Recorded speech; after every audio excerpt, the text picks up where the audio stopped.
आइए आज एक बेहद ही दिलचस्प और गहरे आध्यात्मिक पाठ पर चर्चा करते हैं। ये एक ऐसा दर्शन है जो हमारी आधुनिक दुनिया और सच्ची शांति की खोज को बिल्कुल ही एक नए नजरिए से पेश करता है। ये हमारे आसपास की चकाचौंध को चुनौती देता है और आंतरिक शांति का एक बहुत ही सुव्यवस्थित नक्शा सामने रखता है। तो चलिए बिना किसी देरी के इस विषय की गहराई में उतरते हैं। इस विश्लेषण के लिए हमारी रूपरेखा कुछ इस तरह रहेगी। सबसे पहले बात करेंगे कब्रिस्तान से परिस्तान के सफर की, फिर शांति की खोज, उसके बाद 84 जन्मों का चक्र, फिर सच्ची तीर्थ यात्रा की नई परिभाषा और आखिर में अचल स्थिति प्राप्त करना। चलिए आगे बढ़ते हैं। भाग 1, कब्रिस्तान से परिस्तान, आधुनिक प्रगति का विरोधाभास। ये स्रोत सीधे तौर पर हमारी आधुनिक उपलब्धियों पर एक बड़ा सवालिया निशान लगाता है। पिछले 100 सालों के विकास को ही देख लीजिए। टेलीफोन, हवाई जहाज, बिजली का आना या फिर नई दिल्ली जैसे चमकते शहरों का निर्माण। लेकिन पाठ के अनुसार ये सारी प्रगति और चकाचौंध केवल एक अल्पकाल का शो है, या कहें तो एक कृत्रिम स्वर्ग है। बाहर से देखने में ये सब बहुत ही शानदार लगता है ना? लेकिन तर्क ये है कि ये सिर्फ एक अस्थायी भ्रम है जो जल्द ही समाप्त होने वाला है।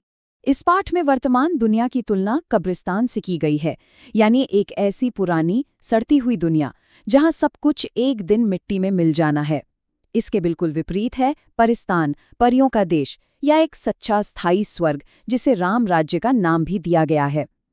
तो लबोलुबाब ये है कि स्रोत इस अस्थायी कब्रिस्तान से मोह न लगाने की सलाह देता है, क्योंकि असली परिस्तान यानी सच्चा स्वर्ग अभी आना बाकी है। भाग 2, शांति की खोज, आत्मा का भूगोल।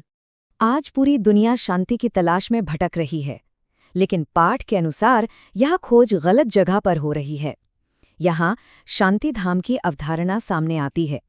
शांति धाम का मतलब है शांति का घर।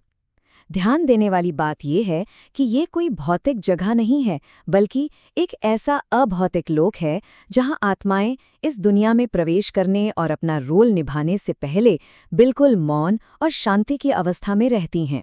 अब इस यात्रा को देखते हैं जो 3 मुख्य लोकों से होकर गुजरती है। शुरुआत होती है शांति धाम से, जो पूर्ण मौन का स्थान है। वहां से आत्माएं भौतिक दुनिया में आती हैं और सबसे पहले सुख धाम या स्वर्ण युग में कदम रखती हैं। यहाँ पूर्ण सुख और पवित्रता होती है, लेकिन जैसे जैसे समय बीतता है पवित्रता कम होने लगती है और अंततः आत्मा दुख धाम यानी आज की इस कलयुगी दुनिया में आ जाती है। स्रोत ने इसे एक बहुत ही स्पष्ट और तार्किक पतन की यात्रा के रूप में समझाया है। भाग 3, 84 जन्मों का चक्र, आत्मा और समय को समझना। यह हिस्सा सच में बहुत ही आकर्षक है। अक्सर आत्मा को एक विशाल प्रकाश या किसी ऊर्जा के बादल की तरह सोचा जाता है, लेकिन यहाँ पाठ का स्पष्ट रूप से कहना है कि आत्मा बिंदी है।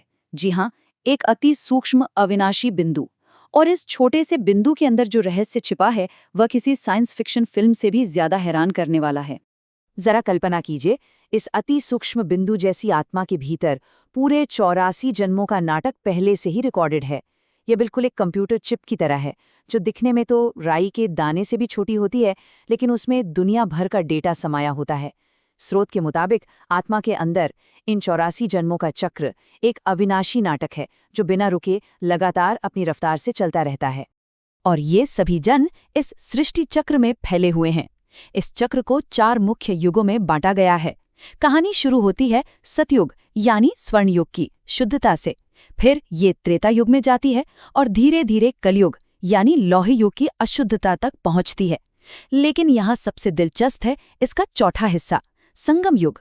ये कलयुग के अंत और नए सतयुग की शुरुआत के बीच का वो छोटा सा परिवर्तनकारी समय है जहां हम अभी मौजूद हैं। चेतना को फिर से जगाने का एक सुनहला अवसर। भाग 4, सच्ची तीर्थयात्रा की नई परिभाषा, भौतिक कर्मकांडों से परे। यहाँ स्रोत भौतिक और आध्यात्मिक यात्राओं के बीच का अंतर बहुत ही बारीकी से समझाता है। लाखों लोग अमरनाथ जाते हैं, कुंभ मेले में स्नान करते हैं, ये मानकर कि इससे सारे पाप धुल जाएंगे। पाठ इन प्रथाओं का तटस्थता से विश्लेषण करता है और इन्हें क्षणिक बताता है। इसके अनुसार सच्ची तीर्थयात्रा कोई भौगोलिक यात्रा नहीं है। असली तीर्थयात्रा तो आध्यात्मिक केंद्रों और गीता पाठशालाओं में जाकर अविनाशी ज्ञान में स्नान करना है। बात यहाँ शरीर को चमकाने की नहीं, बल्कि आत्मा को शुद्ध करने की हो रही है। और ये अविनाशी ज्ञान आखिर करता क्या है? पाठ ने यहाँ एक बहुत ही सुंदर रूपक का इस्तेमाल किया है। कहा गया है कि दुनिया की अशुद्धता के कारण आत्मा के पंख टूट चुके हैं, लेकिन आध्यात्मिक जुड़ाव, जिसे योग कहा जाता है, वो आत्मा को उसके पंख वापस लौटा देता है। जब आत्मा इस योग के जरिए अपने पुराने कर्मों का सारा हिसाब किताब चुकता कर लेती है, तो वो किसी भी सुपरसोनिक जेट से भी ज्यादा तेज गति से एक ही सेकंड में अपने असली घर यानी मुक्तिधाम की ओर उड़ जाती है। भाग 5, अचल स्थिति प्राप्त करना, व्यवहारिक अनुप्रयोग। पाठ के अंतिम हिस्से में धारणा या इसका मुख्य सार दिया गया है, मतलब इस पूरे ज्ञान को अपनी दिनचर्या में कैसे उतारा जाए। इसके मुख्य निर्देश बहुत ही स्पष्ट हैं। खुद को आध्यात्मिक ज्ञान से रोजाना तरोताज़ा रखना, इस पुरानी सड़ती हुई दुनिया से वैराग्य रखना और लगातार अपने असली घर शांतिधाम को याद करना। देखा जाए तो ये अपनी चेतना को हर दिन एक स्तर ऊपर ले जाने का अभ्यास है। इसके बाद वरदान नाम की एक बहुत ही सशक्त अवधारणा आती है। ये मास्टर सर्वशक्तिवान यानी मास्टर ऑलमाइटी अथॉरिटी बनने की बात करती है। इसका मतलब दुनिया पर हुक्म चलाना बिल्कुल नहीं है, बल्कि खुद पर, अपने मन पर राज करना है। जरा सोचिए, अगर हम अपने विचारों और अपनी बुद्धि को उतनी ही आसानी से कंट्रोल कर सकें जितनी आसानी से अपना हाथ या पैर हिलाते हैं, तो कैसा होगा? जब मन आपकी हर आज्ञा का पालन करने लगे, तो असल में वही सच्ची अथॉरिटी है। अंत में एक बहुत ही गहरी बात कही गई है। अगर आंतरिक मंच और आध्यात्मिक स्थिति पूरी तरह से अचल हो, तो बाहर की कोई भी परिस्थिति या उथल-पुथल उसे हिला नहीं सकती। यह सोचने पर मजबूर करता है कि अगर हम सब यह आंतरिक शक्ति विकसित कर लें, तो क्या बाहरी दुनिया का यह सताकथित कब्रिस्तान हम पर कोई असर डाल पाएगा? इसी विचारोत्तेजक सवाल के साथ आज की इस चर्चा को यहीं विराम देते हैं। हमारे साथ इस विश्लेषणात्मक सफर पर जुड़ने के लिए बहुत बहुत धन्यवाद।